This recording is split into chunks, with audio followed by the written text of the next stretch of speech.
I was today years old when I found out that when your special needs child turns 18, you need to go to court. Yep. You need to petition the court for something called guardianship. Yeah, found out today.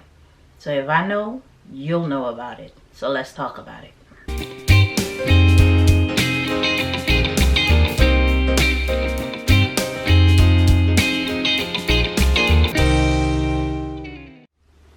Hey special family, welcome back to another video. If you're new here, hi, I'm Autism Mom, and on this channel we talk about autism and everything in between. If you'd like to be part of the family, click the subscribe button and hit the notification bell. Guys, while I was doing some research for the Special Needs Trust, I found this lady that said that she had to go to court to file a petition for guardianship for her special needs child. If she didn't do that, she couldn't speak to his doctors. She couldn't make any financial decisions for him.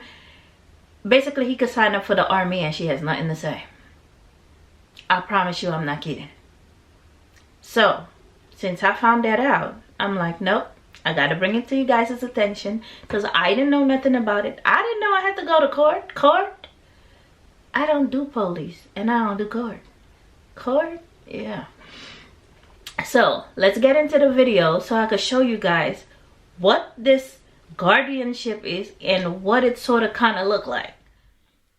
Hey guys, so I told you guys I found out about this special need guardianship. I had no idea what it was. I accidentally found out about it.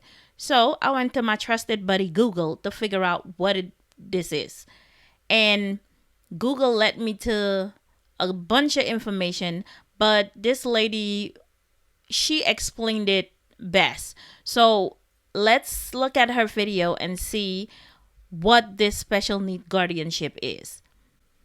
I'll put a link to this video in the description below so you can go to her channel. When your disabled child turns 18, a miracle happens in the eyes of the law. That child then is able to make all decisions for themselves, even though you have been making the decisions from day one. That is a big problem when you have a disabled child and you're dealing with the school systems or the doctors who are now not willing to talk to you. They want to talk directly to your child. And you may have a child who doesn't have capacity to make these decisions for themselves. If that is the case, then you want to consider going for a guardianship of your disabled child. Now, it's a big decision because you do take rights away from your child. The right to contract, the right to own a firearm, the right to vote in some cases. So therefore, you really need to sit down with a special needs planning attorney who does guardianships to see if they think that that is what you should do. I do those every day, and I'd be happy to meet with you if you're here in my area of Northern Virginia. Now, when do you start this process? You really should start considering this about 6 months before your child turns 18. Or if you've waited and the child now is 24 or 30, we can still do it then. It's important to know. Hold on one second. So what I got out of that is you don't wait till the child is 18. You start when the child is 17 and a half because it's a 6-month process. So what I've also gathered is there are different type of special need guardianship. I found the link and it's the special need parentingspecialneeds.org. And it has here a description of the different guardianship. It could be, okay, let me just highlight it so you have an idea. And I'll put this link in the description below too. It could be that a form of limited guardianship. So one is called limited guardianship.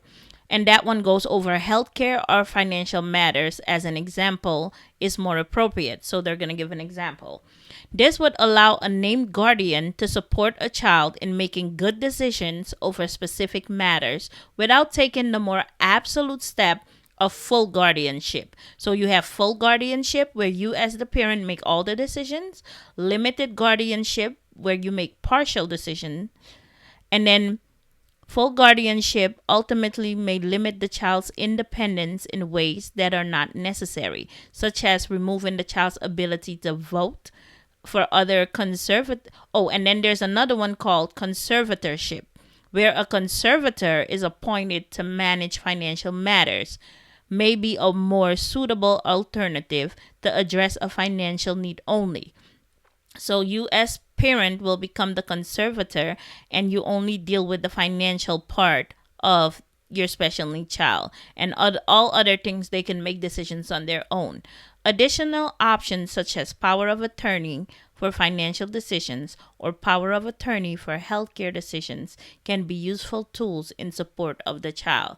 So these are the different options that you have: full guardianship, limited guardianship, conservatorship, or power of attorney. Yeah, so let's go back to the video and see what she says. That the procedure is straightforward and it is not something that is intimidating if you're being represented by an attorney. It's also important that you realize your child can do their own documents. They can do a power of attorney naming you. If they have the capacity to do their own documents, then normally they do not need a guardianship. Now, what happens when you decide, yes, your child needs a guardianship, or the doctors tell you you better get a guardianship? What is the procedure? Well, first off, you would come in and meet with an attorney such as myself.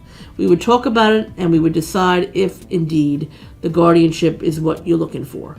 And a lot of times the decision is almost made for you because your child is being taken advantage of by somebody and you're afraid that they're going to wind up getting a credit card or buying a car or doing something that you don't want them to do. Yeah. Living someplace you don't want them to live. Associating with people you don't want them to associate. All these things that you would be able to block if they were under 18. So we would talk. I would give you a form to take to your doctor. The form would allow the doctor to fill out and say whether or not the doctor thinks that your child needs a guardianship. If they do, we file a petition to the court in the area where you live. Fairfax, Alexandria, would go to Fairfax County Court, Arlington Circuit Court, and again, these are all to the Circuit Court. And I do all the courts throughout the area: Loudoun, Prince William, Fairfax, Arlington. So you get this petition filed, and the court then appoints another attorney called a guardian ad litem, or GAL, who will come out and meet with you and your child to determine if your child needs a guardian and if you are the right people to be the guardians of your child. Now, this is not a major visit. It's not like the police showing up at your house. It's somebody who is sympathetic to your situation and who is trained to do these types of visits. They don't represent your child. They don't represent you. They're the eyes and ears of the court. And so they want to make sure, the court does, because the judge can't come out to every house, to see how they're living and how disabled your child is. That guardian ad litem, or GAL, can also talk to the doctor, can talk to the school, can talk to anyone they really want to, family, friends, so forth, to make sure that this is the right thing for your child. Then the guardian ad litem will write a report to the court, and if the report says that yes, the guardianship is necessary, then we would go to the court on a Friday morning. It would be myself, you as the parents who are going to be the guardians, the guardian ad litem, and your child if they want to come. They don't have to come. So sometimes it's better for them if they don't come. just because a courthouse can be scary to some people. We would then go before the judge, and a few minutes later, the order is signed and done. Then I would take you to the probate office that corresponds to that courthouse, and then you would then get qualification papers showing you to be the guardian. You then would take these papers, and you should get several copies of them, 10 to start with, I suggest, and you would give them to the school. You would give them to the doctors. So therefore, they have to talk to you, not your child. You're standing in the place of your child, and therefore you're able to participate in a lot of these things that once your child turns 18, you're no longer able to do.